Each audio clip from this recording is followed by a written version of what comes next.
سورہ آل عمران کی ابتدا ہو رہی ہے۔ آپ کے پاس پیج نمبر ہے 17۔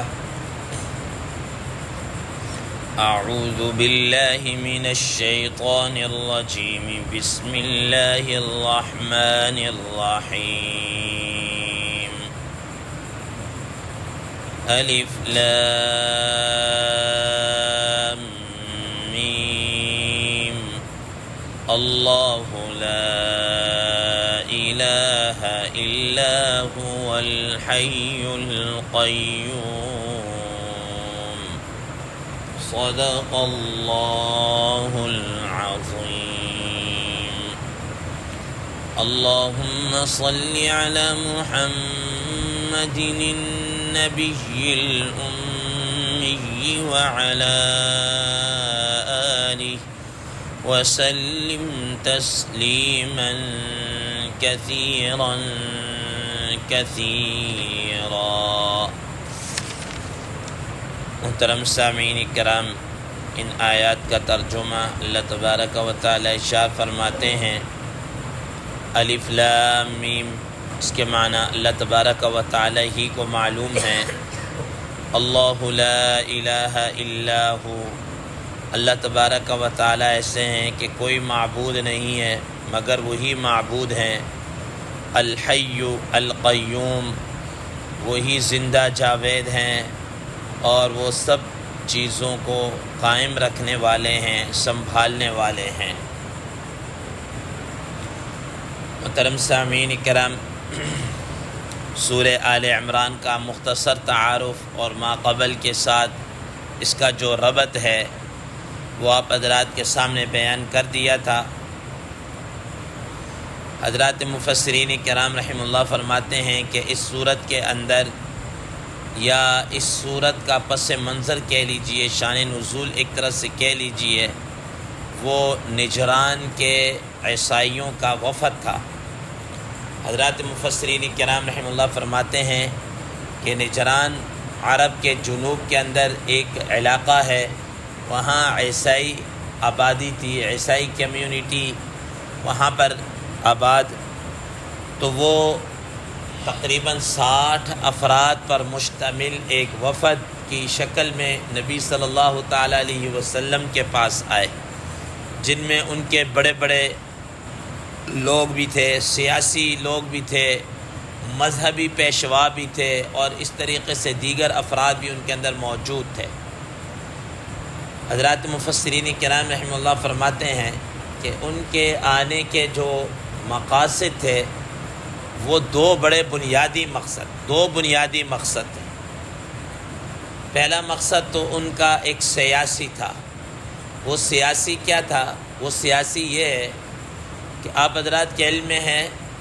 کہ رسول اللہ صلی اللہ تعالیٰ علیہ وسلم جب مدینہ منورہ کے اندر تشریف لے گئے تو مدینہ منورہ کے اندر وہاں پر یہود کی ایک مونوپلی تھی، یہود آباد تھے، اور ان کا کاروبار کے اوپر بھی ایک قبضہ، اور ویسے بھی وہ اپنے آپ کو پڑھے لکھے ایجوکیٹڈ کہا کرتے تھے کہ ہم پڑھے لکھے افراد ہیں، اور حقیقت بھی ایسی تھی کہ آسمانی کتاب ان کے پاس اور ان کا نالج باقیوں کے بنسبت بڑھا ہوا تھا، تعلیم بھی ان کے پاس تھی، مذہبی تعلیم بھی تھی۔ اب انہوں نے یہ لیکن آپ حضرات کے علم میں ہے کہ یہودیوں کی نیچر کے اندر، فطرت کے اندر، سرشت کے اندر یہ بات ہے کہ وہ سازشی قوم ہے، ٹھیک ہے، سازش کرنے والے ہیں، دھوکہ دینے والے، اور اس قسم کی یہ ساری جو بد اخلاقیاں ان کے اندر پائی جاتی تھی۔ نبی کریم صلی اللہ تعالیٰ علیہ وسلم نے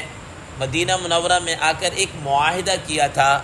کہ بھئی یہ سب ہم آپس میں مل کر رہیں گے، ہم میں سے اگر کوئی کسی پر حملہ ہوا تو کسی دوسرے پر حملہ تصور کیا جائے گا، یا کم از کم یہ ہوگا کہ اگر کوئی باہر کا حملہ آور آیا تو ان میں سے کوئی اگر ہمارا ساتھ دے یا نہ دے، لیکن ان کے ساتھ بھی نہیں دے گا، ان کا ساتھ بھی نہیں دے گا۔ یہ ایک طرح کا معاہدہ ہو گیا تھا۔ اب مدینہ منورہ کے اندر ایک بنو قریظہ تھے، ایک بنو قینقاع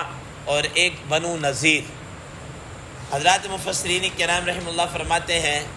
کہ جس وقت غزوہ خندق ہوا تو اس وقت ان یہود نے اس معاہدے کی خلاف ورزی کی، غداری کی، اور انہوں نے پس پردہ جو حملہ آور دشمن تھا اس کا ساتھ دیا، حتیٰ کہ بھی رسول اللہ صلی اللہ تعالیٰ علیہ وسلم کو شہید کرنے کی انہوں نے ایک سازش بھی تیار کی۔ تو آپ صلی اللہ تعالیٰ علیہ وسلم تو اللہ تعالیٰ کے حکم سے کیا ہے محفوظ رہے۔ بعد میں جب رسول اللہ صلی اللہ علیہ وسلم غزوہ خندق سے واپس آئے تو ان کا حساب کتاب چکتایا، ٹھیک ہے۔ ان میں سے بنو قینقاع اور بنو قریظہ والوں کو تو یہاں سے نکال کے مدینہ منورہ سے نکال دیا باہر، اور دوسرا جو قبیلہ تھا بنو نذیر، ان کے متعلق یہ فیصلہ کیا کہ تمہارے ان سے پوچھا تمہارے متعلق کیا فیصلہ کرنا چاہیے، تو انہوں نے حضرت سعد بن معاذ رضی اللہ تعالیٰ عنہ کو حکم مقرر کیا کہ یہ ہمارے درمیان میں جو فیصلہ کریں گے وہ ہمیں قابل قبول ہوگا، چونکہ ان کے ساتھ ان کے تجارتی مراسم کوئی تعلق داری کو اس طریقے سے انہوں نے کہا کہ ہو سکتا ہے، جس کو پنجابی میں کہتے ہیں نا کہ ہاتھ ہولا رکھنا، تو ہو سکتا ہے ان کے ذہن میں تھا کہ یہ ہمارے ساتھ کوئی ہاتھ ہولا رکھیں گے۔ حضرت سعد بن معاذ رضی اللہ تعالیٰ عنہ نے دو ٹوک انداز میں کہا کہ یا رسول اللہ صلی اللہ علیہ وسلم، ان کے جو افراد ہیں نا، جو مرد کوئی تقریباً جن کی تعداد 400 سے لے کر 600 تک مردوں کی تعداد بیان کی جاتی ہے، کہ ان کو تو بالکل قتل کر دیا جائے، ان کے بچوں اور عورتوں کو غلام بنا لیا جائے، اور ان کے مالوں کو تقسیم کر دیا جائے، قبضہ میں کر لیا جائے۔ حضرت سعد بن معاذ رضی اللہ تعالیٰ عنہ کے اس فیصلے کے مطابق رسول اللہ صلی اللہ علیہ وسلم نے وہی ان کے ساتھ کیا، اور رسول اللہ صلی اللہ علیہ وسلم نے فرمایا کہ حضرت سعد بن معاذ رضی اللہ تعالیٰ عنہ نے وہی فیصلہ کیا جو اللہ تبارک و تعالیٰ کی منشا تھی، جو اللہ تبارک و تعالیٰ چاہتے تھے، وہی ان کے ساتھ کیا ہوا، فیصلہ ہوا۔ اچھا، اب آپ ادھر بتائیں کہ ایک پورے قبیلے کے افراد کو قتل کر دیا جائے تو ظاہر ہے دوسرے جو افراد ہیں یا باہر والے جو لوگ ہیں ان پر ایک رعب اور دبدبے کا قائم ہو جانا ایک فطری اور بدیہی بات ہے۔ اب انہوں نے دیکھا کہ بھئی یہود جو وہاں پر ان کا ایک ہولڈ تھا اور ان کے ساتھ یہ سارا کچھ ہوا ہے، تو ہمارے ساتھ کیا ہوگا؟ ہم چل کر رسول اللہ صلی اللہ علیہ وسلم کے ساتھ کوئی گفتگو شنید کرتے ہیں، کوئی بات چیت کرتے ہیں، کوئی معاملے کا کوئی سیاسی حل نکالتے ہیں تاکہ ہم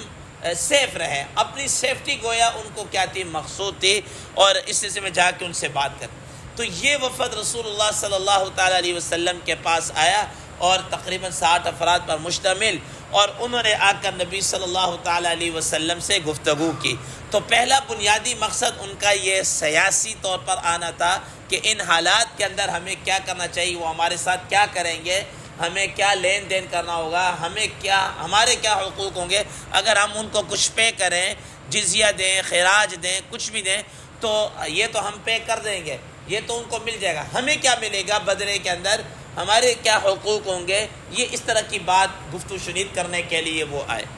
اور دوسرے نمبر پر ظاہر ہے کہ ان کا مقصد ایک تبلیغ بھی کرنا تھا، عیسائیت کی تبلیغ بھی تھی کہ ہم اس طرح جا کر وہاں پر عیسائیت کی تبلیغ بھی کریں گے۔ تو ظاہر ہے ان کے درمیان ان کا ایک بڑا پادری تھا ابو حارث علقمہ، ٹھیک، یہ بھی ان کے درمیان میں تھا، بڑا ان کا مشہور پادری، جو اس وقت کے جو یہ قیصر اور یہ جو تھے نا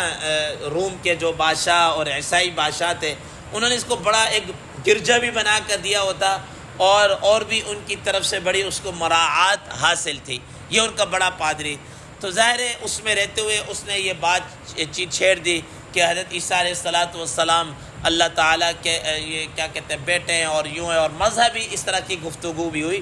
تو رسول اللہ صلی اللہ تعالیٰ علیہ وسلم نے جب یہ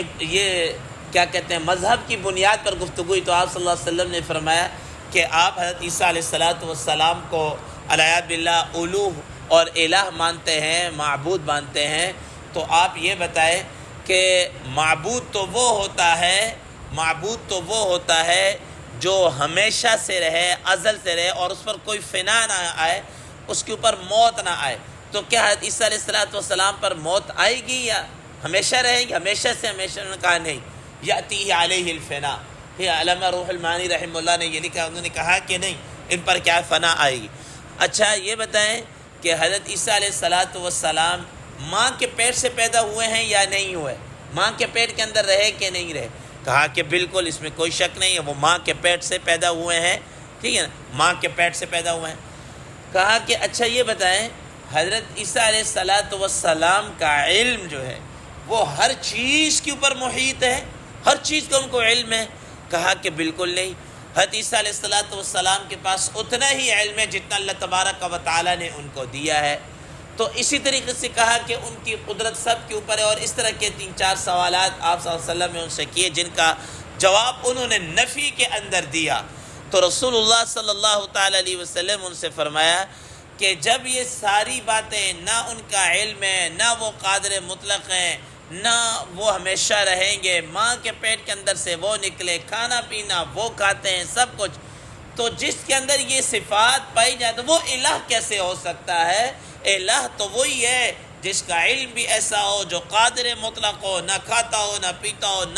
نہ کسی سے وہ پیدا ہوا ہو، نہ اس پر فنا آئے، وہ ازل سے ابد تک رہے، ہمیشہ کی ہمیشہ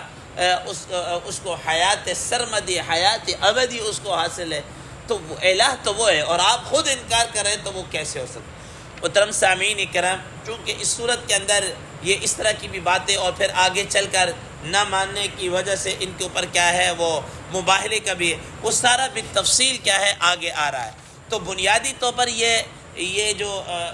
عیسائیوں کا، نصارہ نجران کا یہ جو وفد تھا یہ آئے، اور آگے چل کر اور ڈیٹیل بھی آئے گی کہ یہ کیسے ٹھہرے اور کیا ہوا، ساتھ ساتھ یہ درس کے اندر کیا ہے آتا رہے گا۔ لیکن یہ صورت، اس کے پس منظر، اس کے بیک گراؤنڈ کے طور پر یہ سورہ آل عمران کی یہ آیات کیا ہے نازل ہوئی۔ آپ دیکھیں گے تقریباً کوئی 80-85 آیات ابتدا